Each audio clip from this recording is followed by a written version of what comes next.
नमस्कार। मैं हूँ सेक्सोलॉजिस्ट डॉक्टर दवे और शक्ति सूत्रा वीडियो में आपका स्वागत है। हमारा आज का सवाल ये है कि क्या शादी से पहले हम ये जान सकते हैं कि हमारे अंदर कोई नपुंसकता है या नहीं। बहुत ही महत्वपूर्ण सवाल पूछा गया है और मैं आपको ये कहूँगा कि हाँ, शादी से पहले हर एक पुरुष ये जान सकता है कि उसके अंदर नपुंसकता के लक्षण है या नहीं।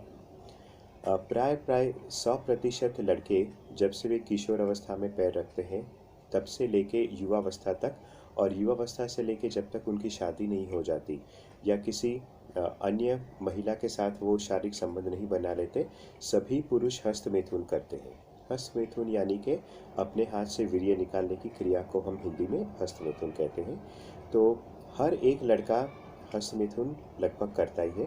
तो और जब हस्तमैथुन होता है तो आप जानते ही हैं कि पुरुष का जो लिंग है वो सख्त स्थिति में आ जाता है।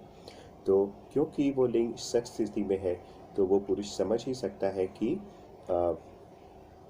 उसका जो गुप्त अंग है वो सही तरीके से काम कर रहा है और उसे कोई भी चिंता करने की ज़रूरत नहीं है।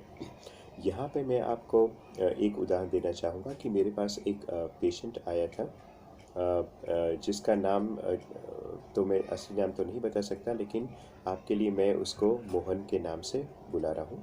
तो मोहन जब आया था तो उसने कहा कि उसके कुछ दोस्त थे जिन्होंने कहा कि मुझे तो तुम नपुंसक लगते हो, तो तुम्हें एक बार कहीं बाहर बाज़ार औरत के पास जाना चाहिए और उसके साथ प्रैक्टिस करने के बाद ही आपको शादी करनी चाहिए।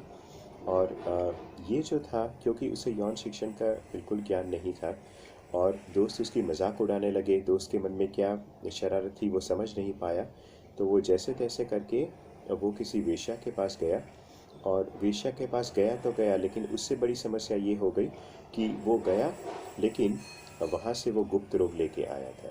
तो आप समझ सकते हैं कि ये चेक करने के लिए कि वो नपुंसक है या नहीं, वो समझ लीजिए कि एक छोटी समस्या को सुलझाने में वो बड़ी समस्या में पड़ गया।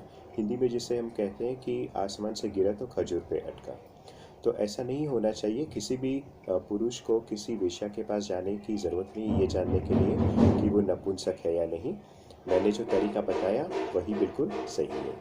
तो बस इस वीडियो में इतना ही। नमस्कार।